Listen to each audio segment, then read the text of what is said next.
দেশের বাংলাদেশের কালকে আমাকে আপনারা প্রেসিডেন্ট বানাই দেন, বাংলাদেশে কিন্তু না, আমার বাপের ক্ষমতায় আমাকে প্রেসিডেন্ট বানাই দেওয়া।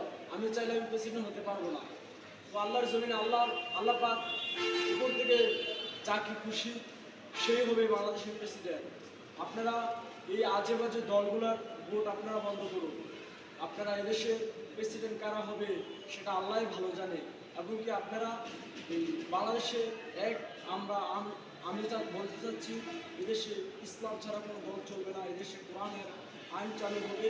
এদেশে কোনো যারা এই যে ভোট অনেক দল থেকে আসতেছে ভোট চাইতে, টাকা পয়সা নষ্ট করতেছে, বাপের টাকা পয়সা আসছে নষ্ট করবে, পরে আবার তারা লুটপাট করে মানুষের জনগণের টাকা শেষ করবে।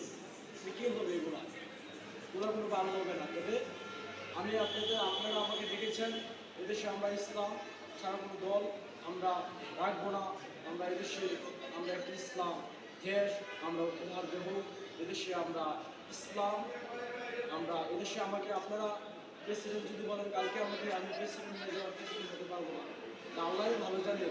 আল্লাহ পাক যদি আমাকে বাংলাদেশের প্রেসিডেন্ট বানায়, এবং কি আপনারা যদি আমার সাথে থাকেন, বাংলাদেশের প্রেসিডেন্ট ক্ষমতার মালিক হচ্ছে আল্লাহ, জমিনের মালিক হচ্ছে আল্লাহ।